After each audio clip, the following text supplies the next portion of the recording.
Mesdames, Mesdemoiselles, Messieurs, bonjour. Après la pointe de vitesse qu'il a poussée hier sur le dernier tronçon de l'autoroute Lille-Marseille, le président Pompidou est ce matin à Lyon. Il y a quelques instants, le chef de l'État vient de prendre la parole en public depuis l'Hôtel de Ville. Et tout de suite, avec François-Henri de Virieu, nous suivons les principaux moments de cette visite.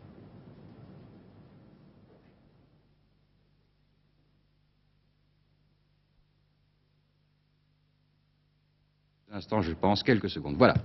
C'est avec 14 minutes de retard sur l'horaire officiel que le président de la République, qui venait de Mâcon par l'autoroute, est arrivé à l'Hôtel de Ville. De nombreux Lyonnais se pressaient déjà sur la place des terreaux, devant l'Hôtel de Ville où M. Georges Pompidou devait recevoir les honneurs militaires.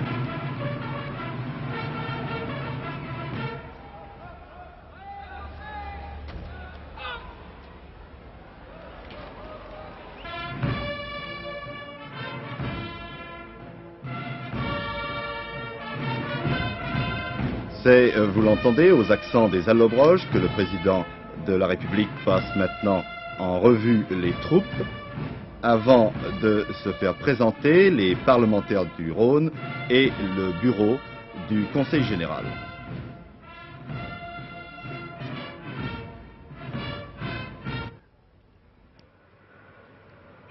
Accueilli sur le perron de l'Hôtel de Ville par M.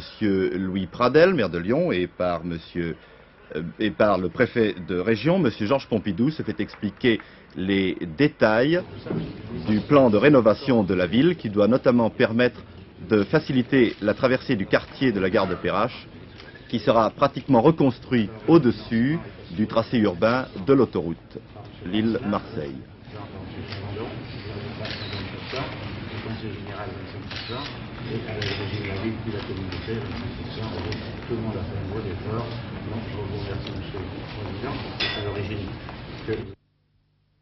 Le cortège devait se rendre ensuite dans le salon de l'Abondance où le maire de Lyon prononce une allocution de bienvenue. Il rappelle le passé de la cité de Lyon qui, après 20 siècles d'histoire, a su bondir dans le XXe siècle. En peu de temps, la traversée de Lyon pourra se faire sans rencontrer de feu rouge et notre ville sera la seconde cité du monde après Los Angeles à se trouver dans un tel cas. Je n'ose pas tout à fait vous contredire.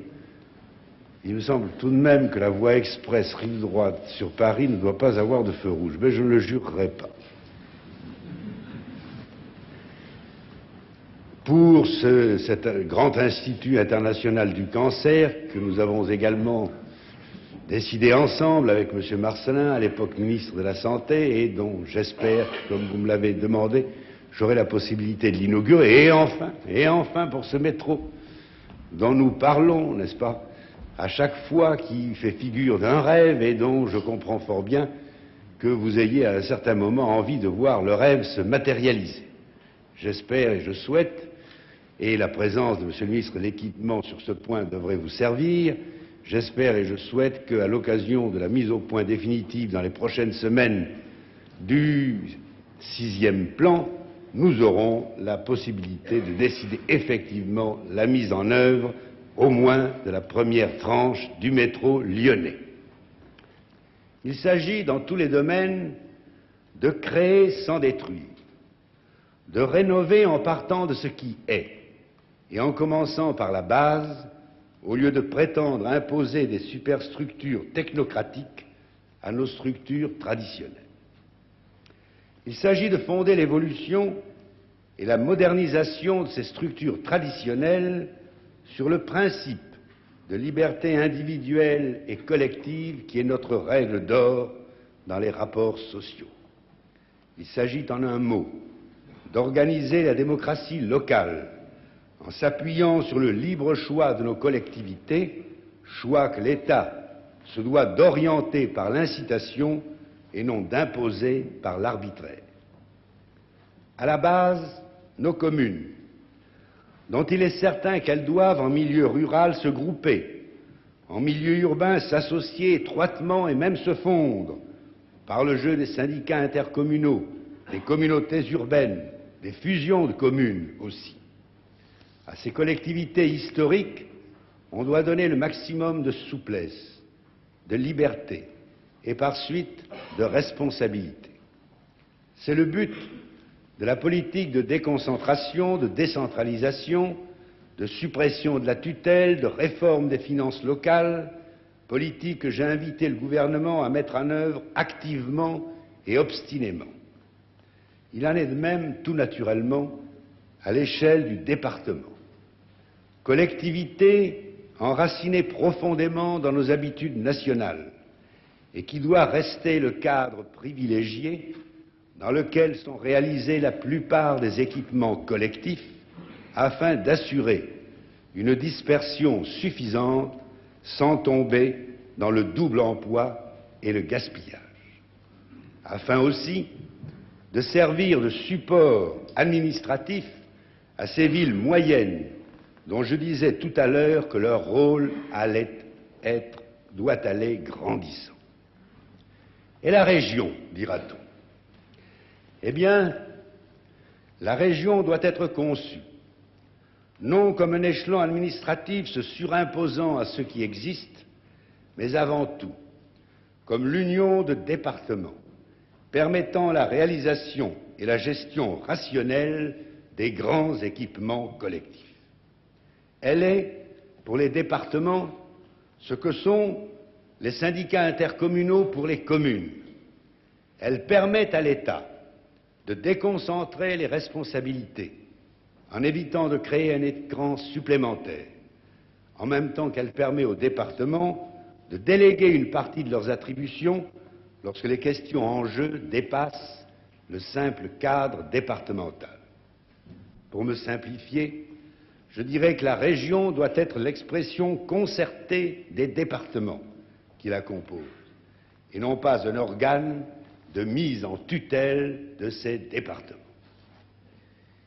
Il y a lieu sans doute de s'interroger sur l'instauration à l'échelon régional, face aux préfets représentant l'État, d'une représentation élue.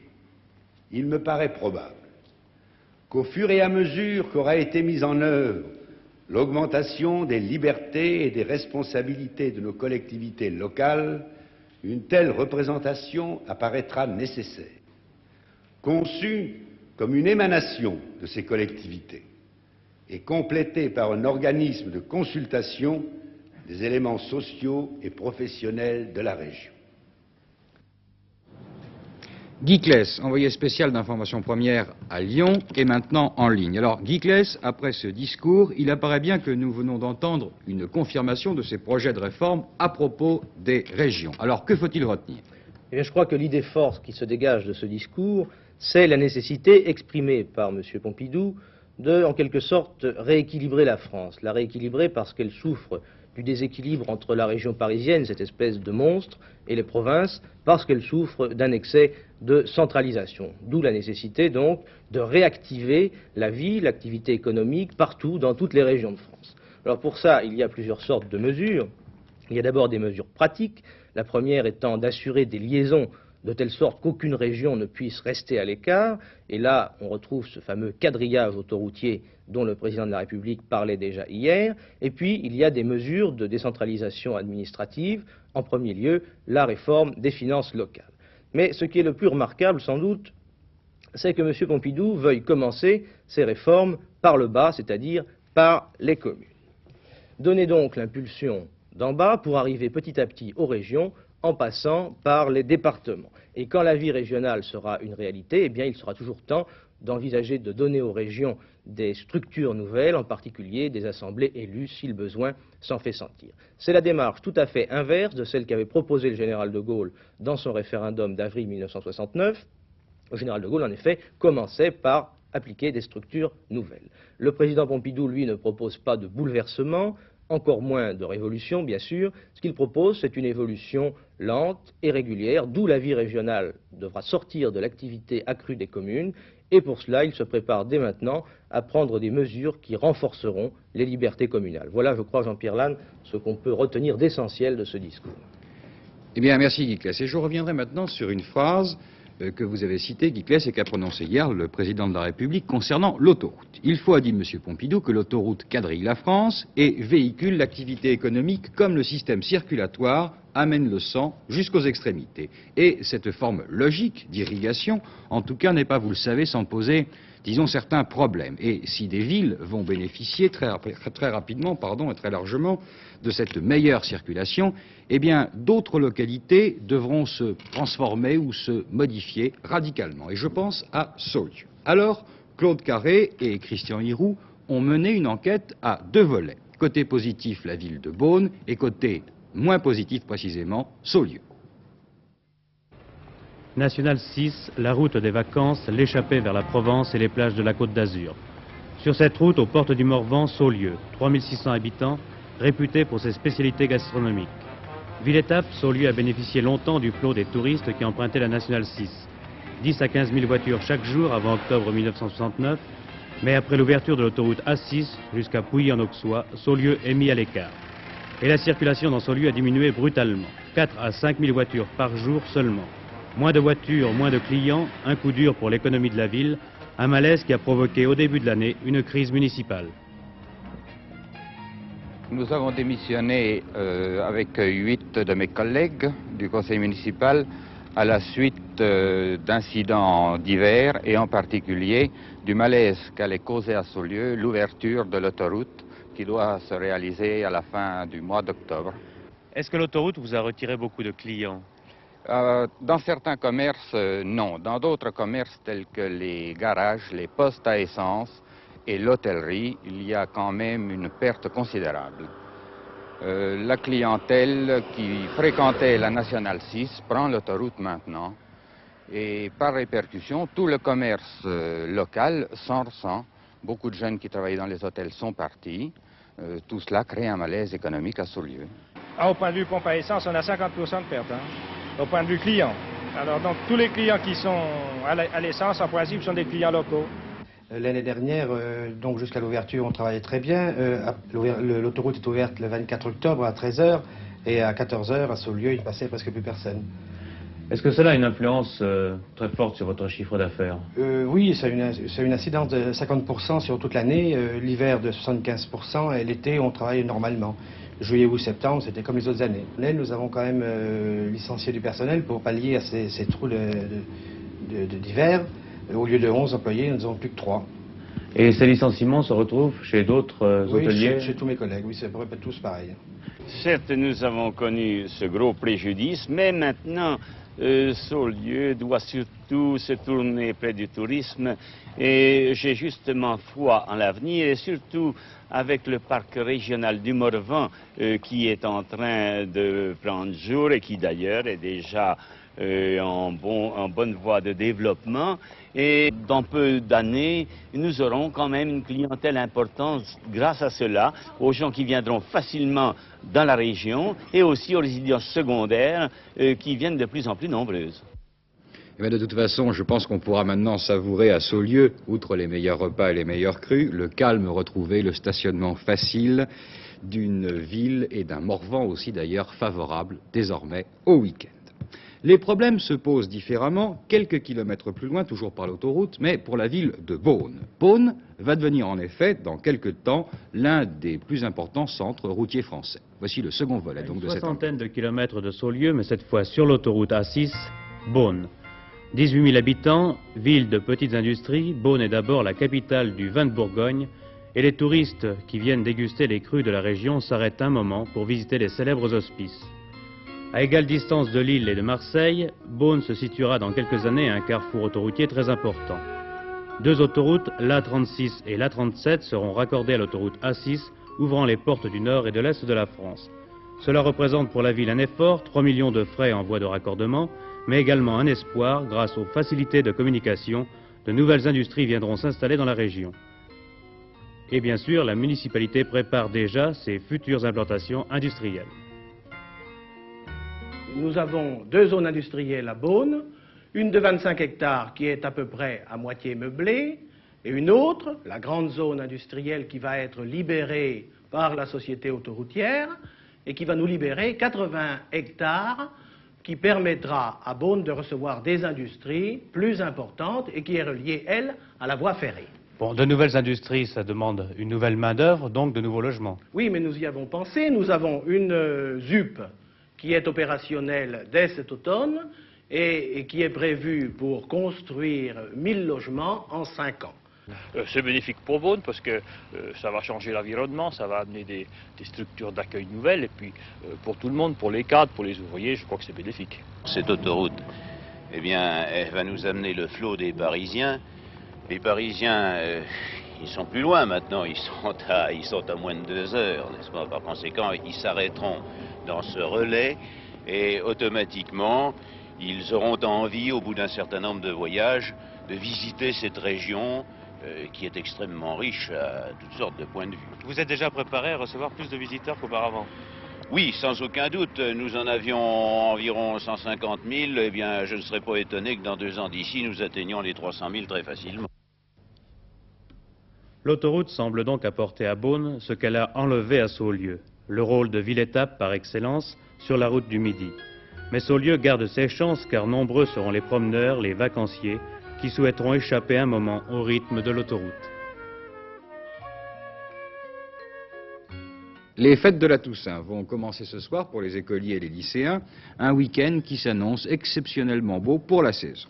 Quelques nouvelles moins agréables maintenant, surtout si vous voulez à votre tour inaugurer l'autoroute. À partir de dimanche, en effet, vous paierez l'essence 1 centime de plus en moyenne. Cela dépend des régions. Hausse technique, dit-on. C'est à partir de dimanche également que la vignette auto vous sera proposée dans les bureaux de tabac. Elle est jaune cette année et sera vendue à son prix habituel. Affaires internationales, 2 titres ce matin. Pour la première fois tout d'abord, un ministre soviétique des Affaires étrangères se rend en Allemagne de l'Ouest. Et par ailleurs, M. Maurice Couve de Murville vient de rentrer ce matin d'un voyage de 3 semaines en Chine populaire. Alors Bernard Volcker, vous avez rencontré ce matin précisément M. Maurice Couve de Murville à sa descente d'avion, à son arrivée. L'ancien chef du gouvernement est assez fatigué à sa sortie d'avion. Il était resté 24 heures dans l'avion. Nous allons l'écouter tout de suite répondre aux questions des nombreux journalistes. Je reviens avec l'impression d'avoir passé des semaines extraordinairement intéressantes au point de vue personnel, avec le sentiment que les rapports entre nos 2 pays sont bons et n'ont pas de raison de ne pas l'être, et avec, je dois dire, c'est là-dessus que je terminerai, le sentiment d'avoir été personnellement bien reçu, pour des raisons qui sont les miennes en quelque sorte, puisque je suis l'un des auteurs, comme je le disais, du rétablissement des rapports diplomatiques, et puis pour une raison qui est française, c'est-à-dire que les rapports sont bons et que l'on a à Pékin comme à Paris l'intention et l'intérêt de les développer dans tous les domaines.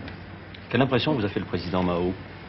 Il m'a fait l'impression d'un homme vigoureux, actif et, comment dirais-je, très au fait des affaires de son pays. Il s'occupe d'ailleurs davantage, m'a-t-il semblé, des problèmes généraux, des problèmes, disons, de la direction politique et idéologique de la Chine que des affaires au jour le jour du gouvernement. Et notre problème à nous, Français, eh bien, c'est que la Chine est un élément important de la politique internationale et par conséquent, nous devons en tenir compte et avoir des rapports avec elle si nous ne voulons pas laisser, comme on le disait ces temps derniers dans des journaux que j'ai vus au cours des journaux français que j'ai vus au cours de mon voyage, tout régler par exclusivement de puissance. Est-elle désireuse d'entrer à l'ONU? La Chine, ça c'est à elle qu'il faut poser la question. Mais enfin, il me paraît évident que si elle est admise, elle entrera. Et puis on verra ce qui se passera d'ailleurs à ce moment-là. Monsieur le ministre, un journal de Hong Kong a parlé d'un éventuel voyage du général de Gaulle en Chine. Oh, c'est pas seulement le journal de Hong Kong, un journal de Hong Kong qui en a parlé, mais je crois qu'il y a beaucoup de journaux français aussi. Après, les questions qui m'ont été posées au moment de mon départ et auxquelles je n'étais pas plus que je ne suis aujourd'hui en état de répondre. Vous n'avez rien préparé sur place? Ah non. Monsieur le Premier ministre, est-ce que le président Mao Tse-tung a invité le général de Gaulle à venir effectuer un séjour en Chine? Pas à ma connaissance. Eh bien, M. Gromyko, le ministre soviétique des Affaires étrangères, s'est donc rendu pour la première fois en Allemagne fédérale pour y rencontrer son homologue allemand, donc M. Walter Scheel. Et c'était un voyage imprévu où l'on va sans doute parler essentiellement, Bernard Volcker, du problème de Berlin. Oui, et le voyage, on peut se demander pourquoi a eu lieu ce voyage imprévu. C'est tout simplement parce qu'en ce moment, le gouvernement de M. Brandt, la coalition entre les sociaux-démocrates et les libéraux, se trouve dans une très mauvaise passe. Il va y avoir des élections dans 2 Länder allemands dans quelques semaines, et si ces élections se passent mal pour les libéraux, eh bien la coalition risque purement et simplement d'exploser, et naturellement, M. Brandt risque de devoir quitter le gouvernement. Pourquoi M. Gromyko est-il venu? Quel rôle peut-il jouer dans ces prochaines élections? Eh bien, tout simplement, il peut soutenir les libéraux, dont le chef est M. Scheel, le ministre des Affaires étrangères. Après la signature du traité germano-soviétique, l'opposition avait reproché à M. Scheel de n'avoir réussi à ne rien obtenir du tout des soviétiques. Et jusqu'à présent, effectivement, les Russes n'avaient fait aucune concession sur Berlin. C'est naturellement de Berlin qu'il s'agit. C'est pour cela que M. Gromyko arrive maintenant arrive à discuter avec M. Scheel près de Francfort, et l'on pense que M. Scheel pourra annoncer, faire état d'un bulletin de victoire, et pourra annoncer des améliorations concernant la négociation sur Berlin. Cela pourrait lui permettre de passer le cap des 5% de voix nécessaires pour être représenté dans les assemblées régionales. Eh bien, merci Bernard Volcker. Et en bref, maintenant, d'autres nouvelles internationales. Le président Nixon, qui poursuit sa tournée électorale pour les prochaines élections, n'est pas en période faste. Passe encore qu'hier en Californie, il a reçu quelques projectiles, agrumes et fruits d'hiver, mais il a dû quelques heures plus tard, dans la nuit, quitter en pyjama sa villa de San Clemente à la suite d'un incendie provoqué, dit-on, par un feu de cheminée. Au Canada, l'état d'urgence est toujours maintenu par les autorités car elles auraient découvert un plan du FLQ dans lequel figurait toute une série d'actions d'enlèvement et de sabotage. Et ce soir, vous pourrez d'ailleurs obtenir des réponses aux questions que vous vous posez sur le problème canadien. L'émission de Jacques Selbert, le Club de la Presse, sera en effet consacrée à la situation au Québec. Alors ce soir, le Club de la Presse, réuni à l'hôtel Georges V à Paris, sera relié en direct par satellite à Montréal. Et vous pourrez vous-même poser les questions de votre choix aussi bien à Paris qu'à Montréal. Pour ce faire, vous appelez SVP 2222 à partir de 21h20, Club de la Presse, 21h20, première chaîne, information première, SVP 2222. Au large de l'île de White, on est maintenant pratiquement sûr que les 70 000 tonnes de pétrole du Pacific Glory n'iront pas à la mer. On a pu commencer les opérations de pompage. Un autre pétrolier a pu se placer contre les flancs du Pacific Glory. Et déjà, on peut constater que le navire s'est allégé quelque peu. Le pétrole brut commence à remplir les réservoirs de l'autre tanker. Et si le temps le permet, l'opération sera rapidement menée et peut-être qu'on pourra même sauver ou réparer le Pacific Glory. Je vous rappelle qu'il y a presque une semaine maintenant que l'alerte à la marée noire a été lancée et cette alerte ne cesse pratiquement qu'aujourd'hui. Les sports maintenant. Michel Drucker, vous allez surtout nous parler de boxe, je crois, oui, avec une défaite tout d'abord et un prochain combat. Oui, une défaite, celle de Jean-Claude Boutier. C'est la 3e de sa carrière. Boutier a été battu aux États-Unis, où il s'entraîne depuis déjà quelques mois pour poursuivre une brillante carrière aux États-Unis. Boutier a en effet décidé de s'aguerrir, de se durcir au contact des meilleurs boxeurs américains, pour ensuite revenir en Europe et faire une brillante carrière, comme je viens de vous le dire. Et hier, il a été battu à l'auditorium de Los Angeles par un noir américain, champion de Californie, qui s'appelle Lonnie Harris. Il a été battu de très peu. La victoire de Harris a d'ailleurs été très discutée et mal accueillie par les 6000 personnes qui avaient vu Boutier gagner. C'était également l'avis des journalistes et d'un des 3 juges qui a donné la victoire aux Français. Donc, une petite défaite. Nous allons voir une image de ce combat. Et les dépêches nous disent que Boutier, qui était conseillé par l'ancien champion du monde des poids plumes Sandy Sadler, boxait essentiellement en contre. Quant à Harris, il avança constamment sur son adversaire. Donc c'est une défaite très honorable. C'est la 3e en 44 combats et c'est la 2e depuis que Boutier a décidé de s'entraîner aux États-Unis. Cette défaite n'a rien de négatif, elle est sans doute riche d'enchaînement et Boutier va sans doute continuer à s'entraîner avec les boxeurs américains.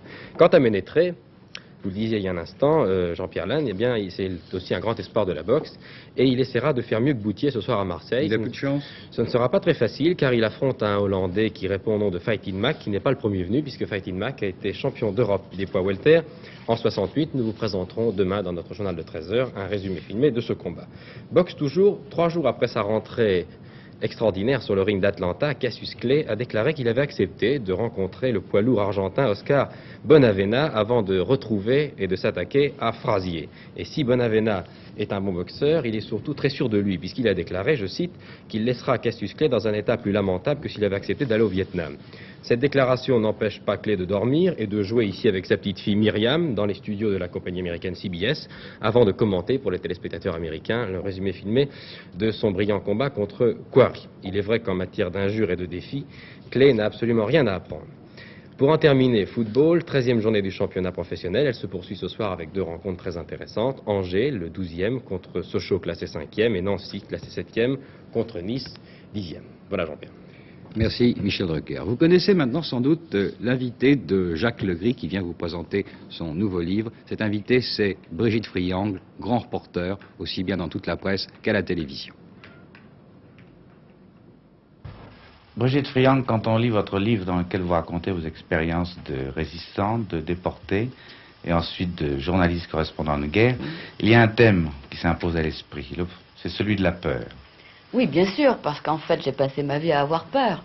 Pendant la guerre, d'abord, pendant la résistance, où, à force de jouer aux petits soldats, enfin, vous savez comment ça s'est terminé fort mal, j'avais tout le temps peur. Enfin, à chaque rendez-vous, on avait peur. Un rendez-vous, quelqu'un était en retard, on se disait, ça y est, il est pris, ou on voyait des gens qui vous regardaient de travers, on était persuadés que c'était des gens de la Gestapo. Ensuite, les interrogatoires quand j'étais arrêté, où j'ai vraiment senti l'eau me couler le long du dos. Ensuite, la peur de la mort continuelle en Allemagne. Et puis ensuite, comme correspondante de guerre, dans tous les coups un petit peu délicats, j'avoue très franchement que j'ai eu peur, mais à mon avis, la peur, vous savez, enfin, le courage pour moi, c'est de cacher sa peur, enfin, de ne pas la montrer. Et la peur n'est pas du tout un phénomène spécifiquement féminin. Écoutez, dans tous les cas, moi, j'ai vu beaucoup plus les hommes en guerre que les femmes, sauf pendant la résistance, où il y avait beaucoup de femmes. Mais tout ce que je peux noter, c'est que je ne connais pas une femme qui ait parlé sous la torture pendant la guerre. Enfin, je n'en connais pas une personnellement, mais j'ai été vendue par un garçon qui n'a pas été torturé. Et en tant que correspondante de guerre, eh bien, j'ai eu souvent des garçons qui n'allaient pas où j'allais. J'ai frôlé la mort depuis, au fond, l'âge de 19 ans. Enfin, je vous ai dit, pendant toutes les histoires de guerre, de déportation, et pendant la déportation, au fond, ça a été une lutte minute après minute. Alors, ce qui est assez extraordinaire, c'est que ce constant frôlement avec la mort m'a donné le goût de la vie. Et maintenant, j'adore la vie alors que je ne l'aimais pas tellement avant. Parce que c'est une vie qui m'appartient.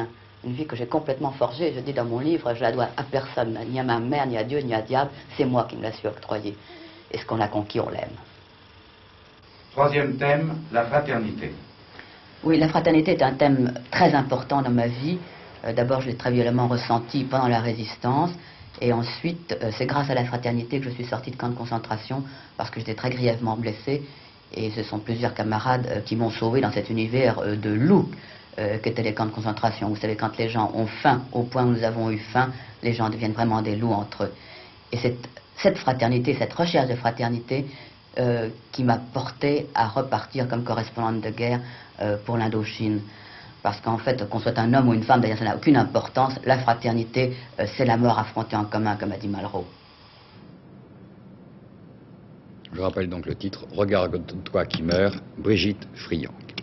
Et nous allons maintenant, en direct, comme de coutume, à la Bourse de Paris où nous attend Gérard Vidalanche.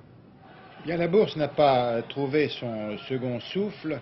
Au fond, elle termine la semaine comme elle l'avait commencé, sur une note assez terne. Les échanges sont réduits et les cours s'effritent encore aujourd'hui. Il y a tout de même des hausses, et surtout deux hausses spectaculaires. Poliette et Chausson, vous voyez, cote 125 à l'ouverture contre 116 hier, puis 129, ce qui représente un bond de 11%. Et les ciments français également vont de l'avant. On parle d'un rapprochement dans l'industrie des ciments qui comporte un troisième partenaire qui est celui-là le plus fort, qui sont les Ciments Lafarge. Ciments Lafarge qui avait conclu une alliance avec les Ciments Lambert. Quoi qu'il en soit, il est possible aussi que le développement de notre réseau d'autoroutes, M. Pompidou a déclaré que la France devait doubler le rythme annuel de la construction des autoroutes, eh bien, que ce débouché des autoroutes favorise les affaires de travaux publics et les affaires de construction routière. Vous savez que les capitaux privés ont pris le relais des capitaux publics, qu'il y a maintenant un financement privé de la construction des autoroutes et la plupart des grandes sociétés spécialisées, qu'elles soient routières ou de travaux publics, sont intéressées à ce développement des autoroutes, tout ça avec l'appui des très grandes banques. Vous voyez que la Générale d'entreprise, qui fait partie du lot des grandes affaires spécialisées dans la construction des routes, eh bien, gagne aujourd'hui 1 franc. Mais il y a d'autres affaires, comme les grands travaux de Marseille, Citra, qui est une filiale du groupe Schneider, les Batignolles également, et d'autres affaires proprement routières, spécialisées, comme la routière Colas ou la chimique routière Giron.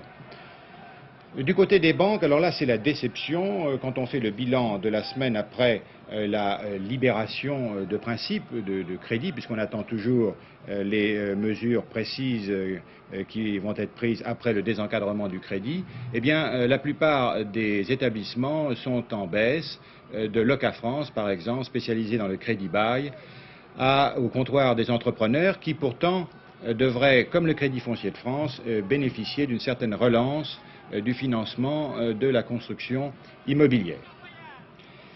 Les capitaux privés vont être amenés également à soutenir l'effort du gouvernement en ce qui concerne les télécommunications.